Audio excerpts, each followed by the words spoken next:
मिरजेतील doctor KP. Tamboli memorial हॉस्पिटलमध्ये doctor Zen Iqbal Tamboli यांचे अत्याधुनिक तांबोळी यूरोलॉजी आणि अँड्रोलॉजी हॉस्पिटल सुरू झाले आहे। येथे किडनीचे सर्व विकार, किडनी स्टोन, मुतखडा, लघवीच्या विविध तक्रारी, प्रोस्टेट ग्रंथींचे आजार तसेच पुरुषांच्या सर्व लैंगिक समस्यांवर एकाच ठिकाणी अत्याधुनिक तपासणी आणि अचूक प्रभावी उपचार पद्धती उपलब्ध आहेत। तरी गरजू रुग्णांनी संपर्क साधावा। तसेच मिरजेतील पहिले प्रगत वंध्यत्व निवारण केंद्र Tamboli test tube baby centre गेल्या 20 वर्षापासून या छताखाली यशस्वीपणे कार्यरत आहे। येथे IUI, IVF, ICSI, ICSI यासारख्या सर्व आधुनिक उपचार पद्धती तज्ञ डॉक्टर इक्बाल कासिम तांबोळी हे करत आहेत।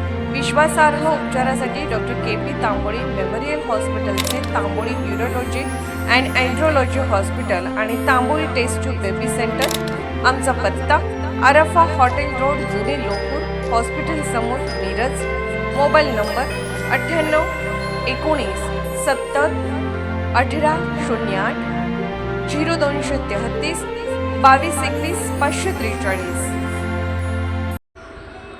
मिरजेत शिवप्रतिष्ठान हिंदुस्थान आक्रमक बेकायदेशीररित्या नेल्या जाणाऱ्या 3 गायींना घेतले ताब्यात। महाराष्ट्रातून कर्नाटकात गोवंशाची बेकायदेशीर वाहतूक होणार असल्याची माहिती श्री शिवप्रतिष्ठान हिंदुस्थानच्या कार्यकर्त्यांना मिळाली होती। त्यानंतर कर्नाटक सीमेला जोडणाऱ्या विविध मार्गावर गोरक्षकांनी रात्रीपासून पाळत ठेवली होती। संशयित वाहन कुमटा आणि बेळंकी मार्गे कर्नाटकात जाणार असल्याची माहिती मिळाल्यानंतर गोरक्षकांनी शोधमोहीम सुरू केली। पाठलाग होत असल्याचे लक्षात येताच आरोपींनी वाहन भरधाव वेगाने मिरजच्या दिशेने वळवले। अखेर रात्री 1:30च्या सुमारास मिरज शहरात गोरक्षकांनी संशयित वाहन अडवले। वाहनाची तपासणी केली असता 4 देशी गायींना अत्यंत क्रूरपणे कोंबून ठेवल्याचे समोर आले व चालकाकडे कोणतीही वैध कागदपत्रे आढळली नाहीत। घटनेची माहिती मिळताच मिरज शहर पोलिसांनी घटनास्थळी धाव घेतली। पोलिसांकडून प्राणी संरक्षण कायदा आणि ॲनिमल क्रूरता प्रतिबंधक कायद्यानुसार गुन्हा दाखल करण्याची प्रक्रिया सुरू करण्यात आली आहे। सुटका करण्यात आलेल्या सर्व गायींना सुरक्षितपणे निमशिरगाव येथील वेद खिल्लार गोशाळेत हलवण्यात आले। या कारवाईबद्दल गोरक्षक संघटनांनी मिरज पोलिसांचे आभार मानले आहेत। यावेळी श्री शिवप्रतिष्ठान हिंदुस्थानचे विनायक माइंडकर यांच्यासह अनेक कार्यकर्ते उपस्थित होते। Bureau report SS news Marathi.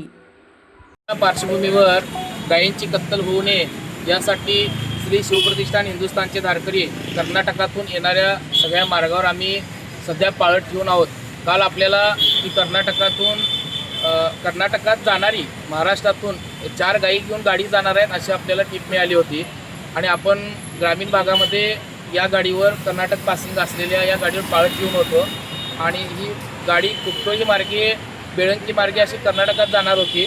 मात्र त्या गाडीला अंदाज लागला की आम्ही सगळे इथं थांबलेलो आहोत। ही गाडी परत मिरज शहराच्या दिशेनं आम्हाला चकवा देऊन पळून जाण्याच्या प्रयत्नात असताना सर्व शिवप्रतिष्ठानच्या धारकऱ्यांनी वेळीच प्रसंगावधान दाखवून ही गाडी पकडली आणि मिरज शहराच्या हद्दीत रात्री 1 ते 1:30 वाजायच्या सुमारास ही गाडी पकडलेली आहे आणि या गाडीमध्ये 4 देशी गायी कापायसाठी कर्नाटकात जाणार होते।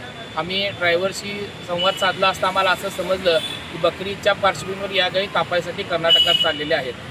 सध्या श्री शिवप्रतिष्ठान हिंदुस्थान गोरक्षा समिती म्हणजेच आद्य गोरक्षक छत्रपती शिवराय गोरक्षा समिती श्री शिवप्रतिष्ठान हिंदुस्थान असं आपण या संस्थेच्या वतीनं आपण सध्या गोरक्षणाचं कार्य करत आहोत आणि मिरज पोलीस स्टेशनच्या वतीनं आपल्याला चांगलं सहकार्य मिळतं आहे आणि या गाडीवर आणि ह्याचे जे कोण मालक म्हणून ते काही दाखवू शकत नाही आहेत, त्यामुळे या गाडीवर प्राणी संरक्षण कायद्याच्या अनुषंगानं आपण ॲनिमल क्रुएलिटी ॲक्टप्रमाणे आपण गुन्हा दाखल करत आहोत। दुसरा मुद्दा, या गायीवर सगळी कारवाई पूर्ण झालेली आहे आणि या गायी निमशिरगावला वेद खिलार गोशाळेमध्ये या आम्ही पाठवत आहोत।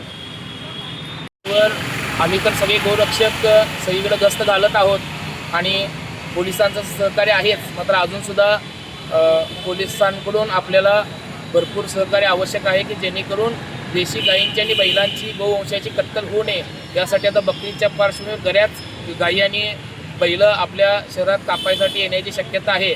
तरी पोलीस स्टेशननं सुद्धा यामध्ये लक्ष घालावं ही आमची गोरक्षकांच्या वतीनं विनंती आहे।